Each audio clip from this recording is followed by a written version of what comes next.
La evaporación como operación unitaria. Verónica Montenegro, Paul Nava y Alejandro Quiroz. En primer lugar, para comenzar apropiadamente a hablar del término evaporación, primero debemos mencionar brevemente en qué se basan las técnicas de separación en general. Comenzando, ¿qué son técnicas de separación exactamente? Bueno, las técnicas de separación, a la hora de tener que separar una mezcla homogénea, se debe aprovechar las diferencias que existen en las propiedades de las constituyentes que forman la mezcla para efectuar su separación. Se analizan las diversas propiedades físicas y químicas de los constituyentes, con el objetivo de determinar en cuáles de esas propiedades se observa una mayor diferencia entre los componentes. Además, se debe mencionar que tomando en consideración muchos otros factores, a seleccionar una ruta de separación por un proceso, aquí se presentan una serie de ejemplos de cada técnica mencionados por diferentes autores. Los podemos clasificar en tres tipos: las técnicas mecánicas, las técnicas basadas en el equilibrio y las técnicas basadas en la velocidad. Ahora, si hablamos de ejemplo de las técnicas de separación ya mencionadas, para cada uno existen unas operaciones unitarias específicas. Por ejemplo, para la separación mecánica, según el autor Jan Koplis, en su libro publicado en el año 1998, menciona la filtración, la centrifugación y la decantación como principales operaciones unitarias de este medio de separación. En cuanto a la separación basada en la velocidad, Hermida en el año 2017 mencionó la ósmosis inversa, la ultrafiltración y la diálisis como operaciones unitarias fundamentales de este medio de separación. Y la más importante que trabajaremos nosotros a lo largo de estas diapositivas y de esta presentación, las separaciones basadas en el equilibrio. Según Henley, en el año 1988, este menciona la absorción, la destilación y principalmente la evaporación, operación unitaria que estaremos trabajando a lo largo de esta presentación. Ahora, Arce declara que usan heurística como guías y métodos aproximados para la definición y dimensionamiento de los equipos. Douglas nos indica algunas de estas heurísticas para la secuencia de separadores. Entre las declaraciones de Douglas, las declaraciones heurísticas generales para la secuencia de separadores, dice lo siguiente: retire los componentes corrosivos lo antes posible, remover las especies más abundantes primero, elimina los componentes reactivos o los monómetros lo antes posible, eliminar productos como destilado, elimine las corrientes de reciclaje como destilado, especialmente si se reciclan a un reactor de lecho compacto, deja separaciones difíciles de último, la siguiente separación debería ser menos costosa y por último separar en partes iguales.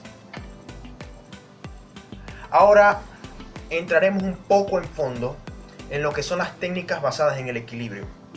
Las operaciones de separación son procesos de transferencia de materia entre fases, debido a que aplican la creación mediante la adición de calor, como ocurre en la destilación, o de un agente material como la absorción o la extracción de una segunda fase, como lo dice Henley.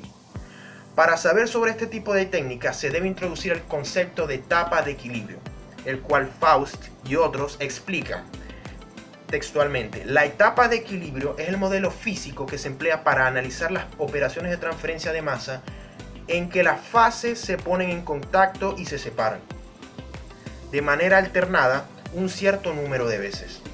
El término operaciones de etapa se refiere a los procesos de separación que pueden describirse con el modelo de una etapa de equilibrio.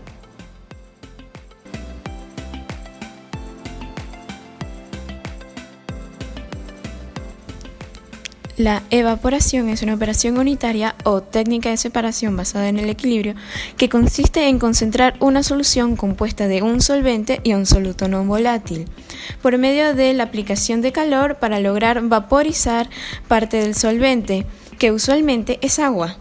Es una operación muy empleada en diversas industrias, ya sea para tomar provecho de la concentración de la disolución, por ejemplo en la concentración de la leche, o para aprovechar el disolvente evaporado, por ejemplo en la obtención de agua desalinizada por ebullición del agua de mar y posterior condensación de este vapor.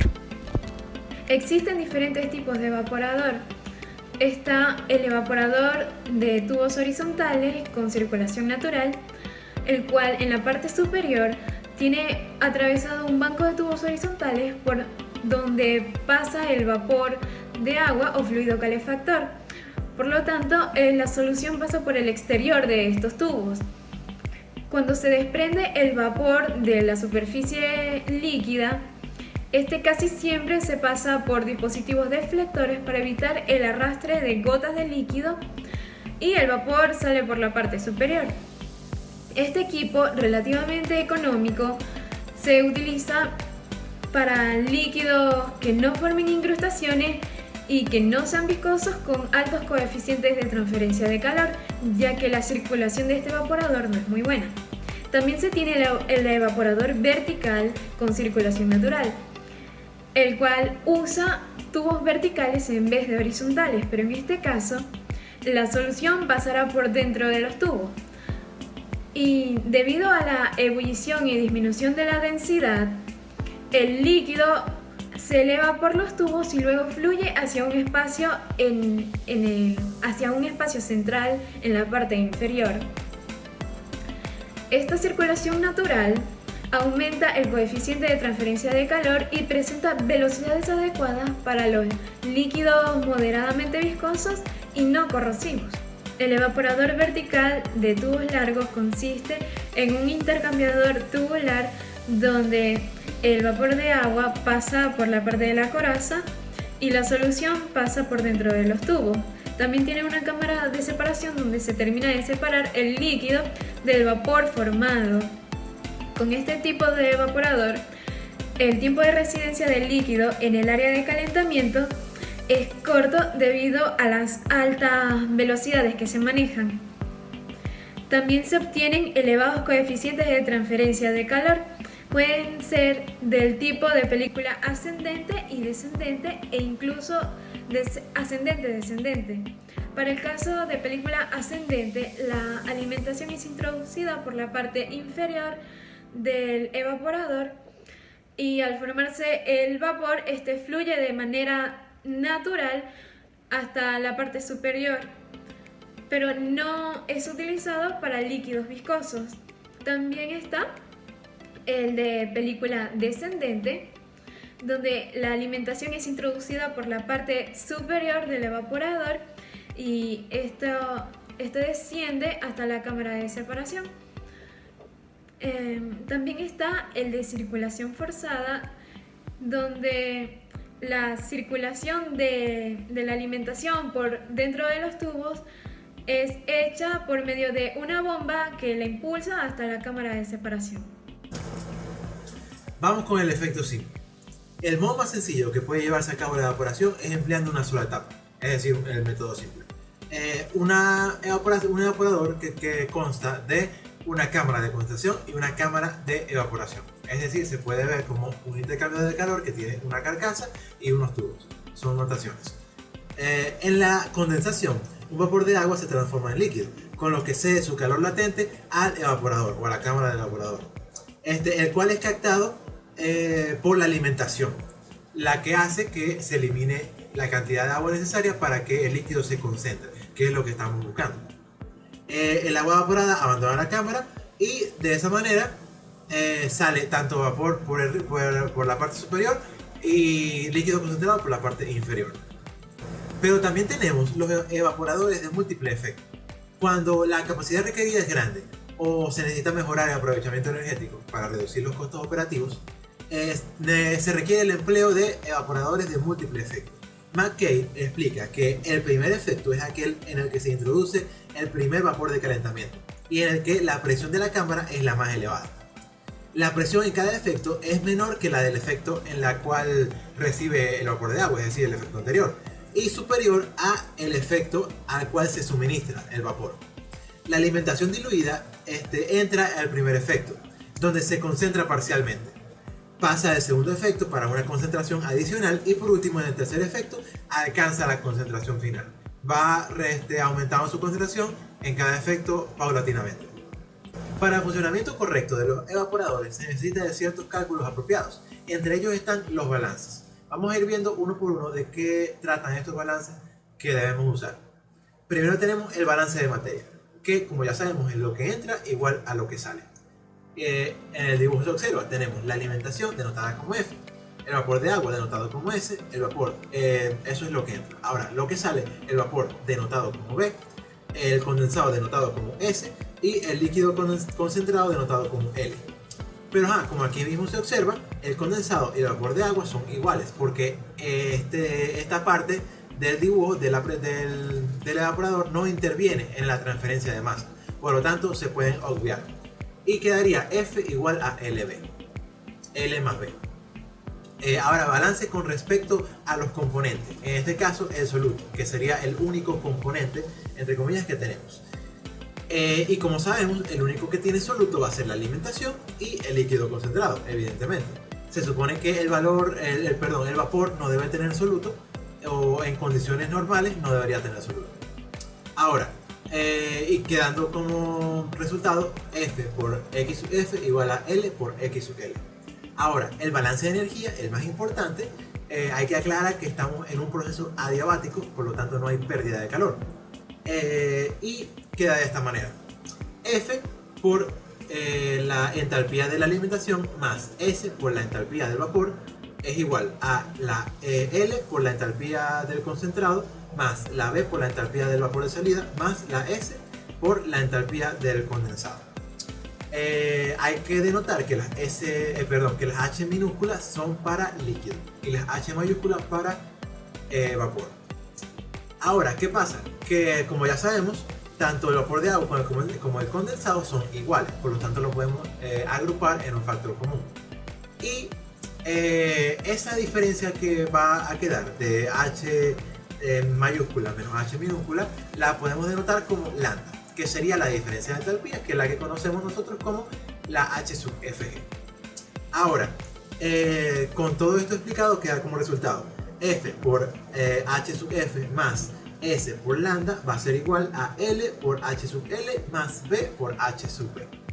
Esta notación de las variables la usaremos en este caso, pero ya para el ejercicio utilizaremos otra notación para una mejor comprensión. Hablemos sobre el diagrama de Dewey. Cuando la presencia de soluto produce un aumento ebullioscópico considerable, es necesario tener formas para obtener la temperatura de ebullición de la solución. En este caso es el diagrama de Dewey. La regla empírica de Dewey establece que la temperatura de ebullición de la solución es función lineal de la temperatura de ebullición del disolvente para la misma presión. Por esta razón, su relación se presenta en forma de rectas por medio de estas gráficas, como pueden observar en las láminas, obteniendo la temperatura de ebullición de la solución del eje vertical de la gráfica. Además de los diagramas de Dewey se tienen diferentes fórmulas. Y bueno, como pueden ver en las láminas tenemos los diferentes cálculos para el aumento ebullioscópico, dependiendo de las condiciones. Por ejemplo, la segunda ecuación se tiene que es para soluciones acuosas, la tercera ecuación para soluciones azucaradas y la cuarta ecuación para soluciones que sean compuestos de zumos. Por otro lado, para los balances de energía que ya se mostraron, se necesitan las entalpías, como bien vimos. Para el caso de las soluciones diluidas se pueden asumir las condiciones a las condiciones del agua pura, es decir, como si fuera un disolvente normal. Pero para el caso de las soluciones concentradas se puede usar el diagrama de entalpía versus concentración, que como pueden ver aquí, como su mismo nombre lo indica, depende de la concentración del compuesto.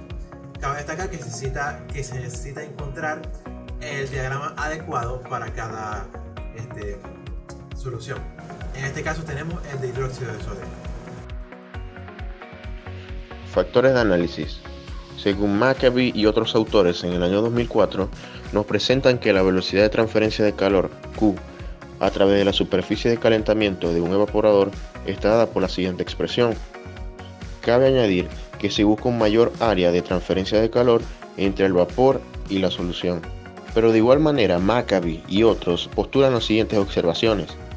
La primera, si la alimentación que entra en el evaporador está a la temperatura de ebullición correspondiente a la presión absoluta existente en el espacio de vapor, todo el calor transferido a través de la superficie de calentamiento es utilizado en la evaporación y la capacidad es proporcional al término Q. La segunda observación, si la alimentación está fría, el calor que se requiere para calentarla hasta su temperatura de ebullición tal vez será considerable y en consecuencia se reduce la capacidad para un valor dado de Q. Toda vez que el calor es utilizado para calentar la alimentación, no está disponible para la evaporación. Y tercero y último, si la alimentación está a una temperatura superior a la de ebullición en el espacio de vapor, una parte de la alimentación se evapora en forma espontánea mediante equilibrio adiabático con la presión del espacio de vapor, y la capacidad será superior a la correspondiente a Q. Este proceso recibe el nombre de evaporación instantánea. Este coeficiente generalmente es usado a modo de comparación. Se calcula el coeficiente global del evaporador estudiado y al compararlo con los valores tabulados nos puede indicar qué tan afectado está el evaporador por factores como el ensuciamiento. La capacidad se define como la cantidad de agua vaporizada por hora. Y para finalizar con este punto, la economía nos dirá qué tan eficiente está siendo el consumo de vapor. Para los evaporadores de efecto simple, esta será menor a 1, y para los evaporadores de efecto múltiple, esta tenderá a ser mayor a 1. Factores de proceso. Las propiedades físicas y químicas de la solución que se está concentrando y del vapor que se separa tienen un efecto considerable sobre el tipo de evaporador que se debe usar y las condiciones que se deben manejar. La concentración del líquido. Aunque al entrar la solución puede estar diluida, durante su concentración en el evaporador puede aumentar mucho su viscosidad, causando una notable disminución del coeficiente de transferencia de calor, por lo cual se requerirá de una circulación turbulenta para evitar que el coeficiente se reduzca demasiado. La solubilidad. A medida que se calienta la solución y aumenta la concentración del soluto o sal, puede excederse el límite de solubilidad del material en solución y se formarán cristales dentro del evaporador, lo cual se debe evitar ya que esto limita la cantidad máxima de concentrado que se puede obtener. La sensibilidad térmica. Muchos productos como los del área de alimentos, farmacéutica y otros materiales biológicos son sensibles a la temperatura y se degradan cuando ésta sube o el calentamiento es muy prolongado. Se necesitarán de técnicas donde la temperatura aplicada no sea muy elevada y que el tiempo de residencia no sea muy prolongado. Formación de espuma. Algunos materiales, en especial las sustancias orgánicas, forman espuma durante la vaporización. La espuma es arrastrada por el vapor, lo que significa una pérdida de material. Presión y temperatura. La temperatura de ebullición aumenta con la presión y también aumenta dependiendo de la concentración del material disuelto. Por lo tanto, para el caso de los materiales termosensibles, se suele trabajar a presiones inferiores a la de una atmósfera, es decir, presiones al vacío. Incrustaciones. Son producidas por residuos sólidos de la solución. El resultado es una reducción del coeficiente de transferencia de calor, lo que obliga a limpiar el evaporador, también llamado fulde. Materiales de construcción. Para soluciones que ataquen a los metales ferrosos, se debe considerar usar materiales como cobre, níquel, acero inoxidable, aluminio, grafito o plomo para el diseño del evaporador. Pero como estos son relativamente menos económicos, se busca tener altas velocidades de transferencia de calor para minimizar costos del equipo. Los procesos de evaporación gozan de diferentes aplicaciones, entre las cuales tenemos las siguientes. Evaporación de papel craft. Según un artículo del año 2016, emitido por el medio Impressum Blog en su párrafo 1, el proceso craft, también conocido como pulpeo craft o pulpeo al sulfato, es usado en la producción de pulpa o pasta celulosa. El proceso implica la utilización de hidróxido de sodio y sulfuro de hidrógeno para extraer la lignina de las fibras de la madera, usando grandes recipientes a presión llamados digestores. El líquido que se separa, llamado licor negro, se concentra por evaporación. y se quema en una caldera de recuperación para generar vapor de alta presión, que puede utilizarse para las necesidades de vapor de la planta o bien para la producción de energía eléctrica. Las plantas modernas son más que autosuficientes en la producción de energía.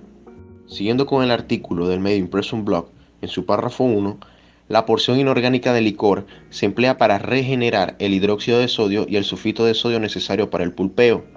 En el caso de las maderas de coníferas, se obtiene una sustancia jabonosa como subproducto de la evaporación.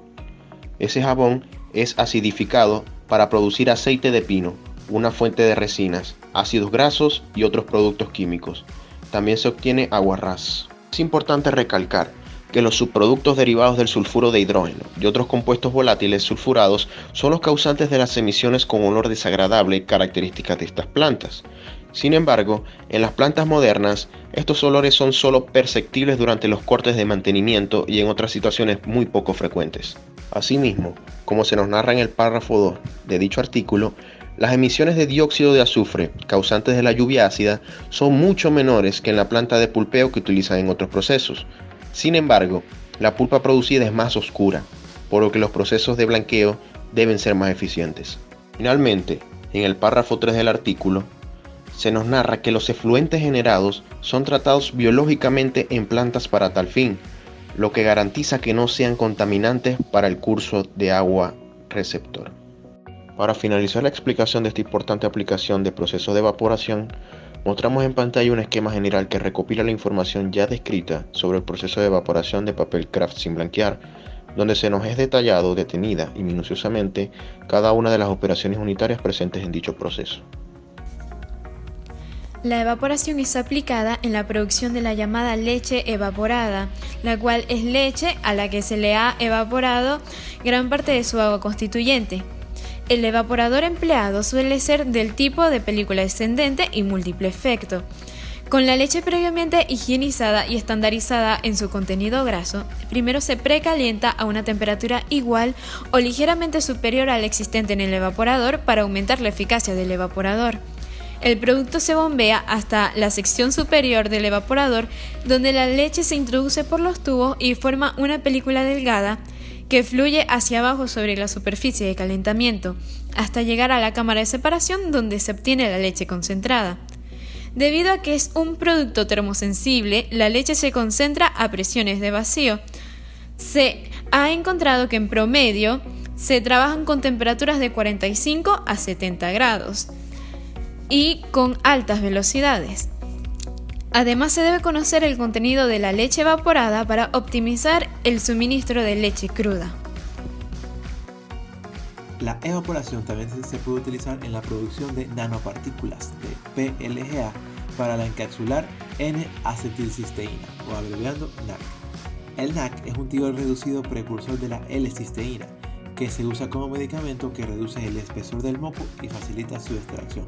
Además, se usa para invertir el grado de toxicidad producido por dosis altas de acetaminofén. Sus efectos antioxidantes protegen el ADN, las células, los tejidos y los órganos del daño y la inflamación. Estos efectos son muy positivos en el cuerpo humano, pero su biodisponibilidad por administración oral es muy baja. ¿Por qué? Porque una vez que ingrese al torrente sanguíneo se une a las proteínas plasmáticas, lo que lo hace altamente inestable. Además, su carácter hidrófilo hace que se elimine fácilmente en la orina.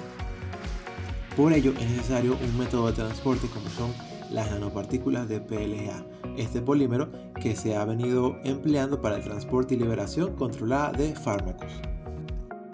Para la creación de este polímero, el PLGA, se utiliza el método de emulsión y evaporación.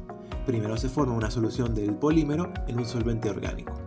Esta solución se emulsifica en agua mediante una agitación intensa que se puede realizar por un ultrasonido. Finalmente, el solvente orgánico se evapora, puede ser a presiones reducidas de acuerdo a la estabilidad del principio activo que se esté atrapando, lo que causa que el polímero insoluble en agua precipite, formando nanopartículas con el compuesto activo incluido. Estas se recuperan por centrifugación o filtración para su posterior almacenamiento.